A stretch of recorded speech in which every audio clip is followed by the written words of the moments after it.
My name is Jennifer, and I'm running some errands today, so I thought I'd take a moment and get caught up on talking to you all.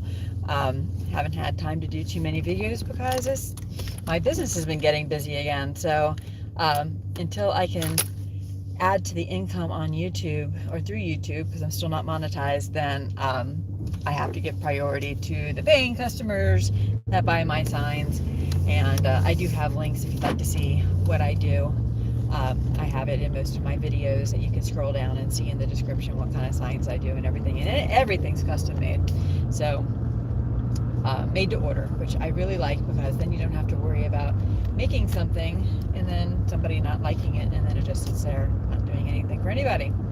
But anyhow, about the title. So in the title, I said we were going to talk about Ukraine, Russia, and economics and oil. I haven't had so many dislikes on a video than I did on the video that I did on talking about the Ukraine, that the Ukraine was offering some 45,000 rubles to Russian soldiers if they would turn themselves in to the Ukraine government. I normally get like 99% likes to maybe 1% dislike, but on that particular video I had like 6% dislikes. So that's still not nearly as bad as anytime Biden's on the air. So there's at least that's good. I appreciate that. But it just got me to thinking that this is a really polarizing thing here, and it got me to thinking that my goodness, we've got everybody on the same boat here. Republicans, Democrats, the European Union, basically everybody except for Russia, China. India seems to be kind of sitting on the fence, but other than that, the whole world seems to be, let's continue to isolate Russia. Let's continue to, try and support Ukraine. And now I'm talking about the governments. I'm not talking about the people, because I think universally, I hope that everybody that's out there watching me is of the same mindset, that we need to pray for the Ukrainian people and the Russian people. Even the Russian soldiers and the Ukrainian soldiers, because it is so hard to know right from wrong in a situation like this. But let's take a little bit of a look at history. When World War II was gearing up, and we had the policy of appeasement, Neville Chamberlain, I think, I don't remember his name, but he was basically, let's give Germany Czechoslovakia. We'll do that. That'll solve our problem. That'll bring peace in our time. Don't know how the Czechs really like that. I'm thinking they probably didn't. If anybody has any relatives that lived during that time and experienced that, please comment. I'd love to know, stories that you may have been told by your fathers, grandfathers, whatever. But I have a feeling that they weren't too happy with that. Well, the United States tried to stay as neutral as possible, and we provided, I think, arms for a long time before we were actually dragged into the war. But you know what drug us into the war? Japan bombing Pearl Harbor. Well, why did Japan get into all of this? Well, it might have had something to do with oil. And so that brings me back to what's going on today. So Japan doesn't have their own oil. They need to import it. And at the time, we were exporting oil to Japan. Well, because Japan was then allied with Germany, the United States made a decision to stop exports to Japan. So revolving around oil. But in this particular case, it wasn't that we weren't willing to buy it, we weren't willing to sell it. And by not selling oil to Japan, of course, that endangers Japan. So Japan considered that it threatened their economy, as well as, of course, their war efforts to support Germany. But so they went to war. They woke the sleeping giant by bombing Pearl Harbor. So what is it that we're doing right now? We are declaring war on Russia. We are isolating them They are not a huge economy, compared to us, but they've got 144 million people. That's still a very significant economy. And we have isolated them to the extent never before seen, including not just, whether or not we buy something from them or we sell something to them, but even their ability to conduct commerce.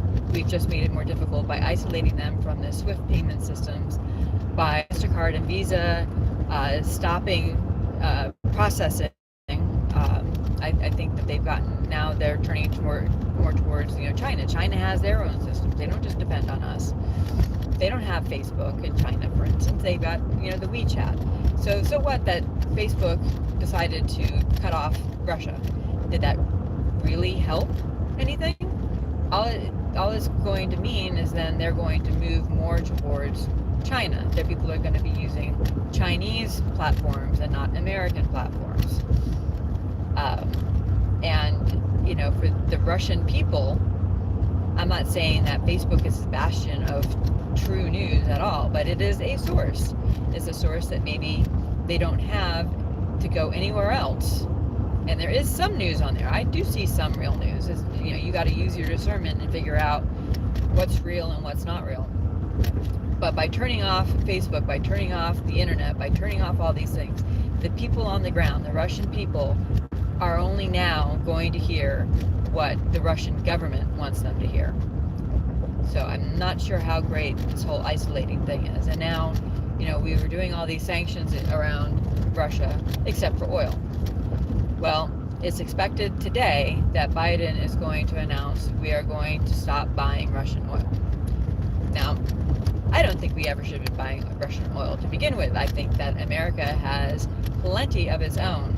But in announcing this and doing this under these circumstances, I think that this is just going to be received by Russia as basically declaring war. You might as well just say, I declare war on you. And I think that's just a really scary proposition, and we really need to turn to God and pray on this, because I don't know what the answer is. I'm so glad that I'm not a leader in this. It's not my responsibility, but all I'm doing right now is asking questions. It seems like the whole world wants to go to war. Not the people, the governments. Because I don't understand what else can make sense of what is going on here. Russia for months was saying we don't want the Ukraine. For years they've been saying they don't want Ukraine part of NATO. And just a few days before Russia invades Ukraine, we have our vice president go to Europe and say out loud, we want Ukraine in NATO. I just don't know what the purpose of that was, unless it was a deliberate move to push Russia into that corner. Because it seems like the Democrats, and not just the Democrats, there's a bunch of rhinos out there too, a bunch of war hawks on the Republican side as well, that they make their money from the military-industrial complex. And now that we're out of Afghanistan, oh, by the way, how did that withdrawal go? Now that we're out of there, they're looking for another fight to pick, because they just don't know what to do with themselves if they don't have that ability to leverage these politicians. And so, it's just follow the money. I don't think Putin is a good guy at all. So please don't ever think that this is me siding with Putin. But I think that we got to take a really good hard look at our own leaders here and what their motivations are for what's going on right now.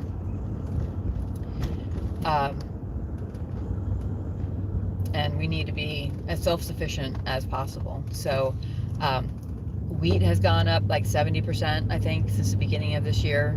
And that's wheat futures. I'm not sure exactly how that corresponds to the price of food, but I can imagine it's not going to be a good thing.